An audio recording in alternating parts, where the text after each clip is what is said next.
આજે શનિવાર છે તો હું તમને જણાવીશ કે શનિવારે અને મંગળવારે 2 દિવસ તમે હનુમાન ચાલીસા વાંચશો તો એના ઘણા બધા ફાયદા છે. તો તમારે એના ફાયદા કઈ રીતે ઉઠાવવાના છે? પહેલું કે તમે જ્યારે પણ કોઈ ઈચ્છા પૂર્તિ હોય તમારી, તો એ ઈચ્છા પૂર્તિ માટે તમારે જમીન પર બેસવાનું છે, આસન પર.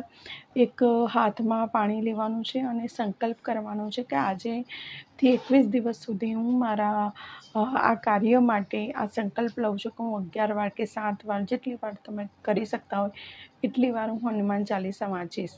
પછી તમારે જે જળ છે એ પૃથ્વી પર પ્રવાહિત કરી દેવાનું છે. લાલ વસ્ત્ર પહેરવાના છે અને હનુમાન ચાલીસા વાંચવાની છે. અને જો તમે હેલ્થ સારી કરવા માંગતા હોય, પોઝિટિવ ઉર્જા પ્રાપ્ત કરવા માંગતા હોય, ખુશ રહેવા માંગતા હોય, તો તમારે એક તપેલીમાં કે એક વાસણમાં કે એક ગ્લાસમાં તમારે આખો દિવસ જે પાણી પીવાનું છે એ પાણીને તમારી સામે રાખવાનું છે અને જેટલી વાર હનુમાન ચાલીસા વાંચો છો એ એનર્જી બધું પાણીમાં પ્રવાહિત થશે અને એ પાણી તમે આખો દિવસ પીશો તો તમારી હેલ્થમાં ઘણો બધો ઇમ્પ્રુવમેન્ટ આવશે.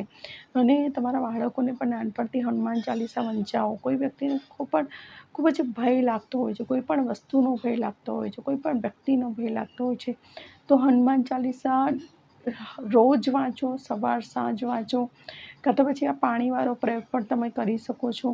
એનાથી તમારા જીવનમાં સફળતા આવશે, દુઃખ દૂર થશે, માનસિક શાંતિ રહેશે. પછી તમારે હંમેશા ખુશ રહેશો, ડર દૂર થશે.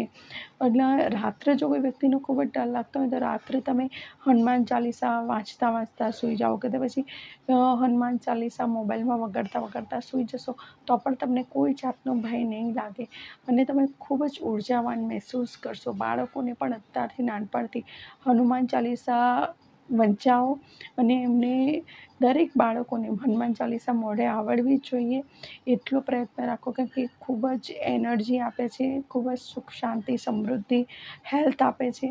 તો હરેક વ્યક્તિએ રોજ જ હનુમાન ચાલીસાનો પાઠ કરવાનો છે અને લાઈફમાં હંમેશા હેલ્પ કરવાની છે અને ખુશ રહેવાનું છે પોતાના માટે.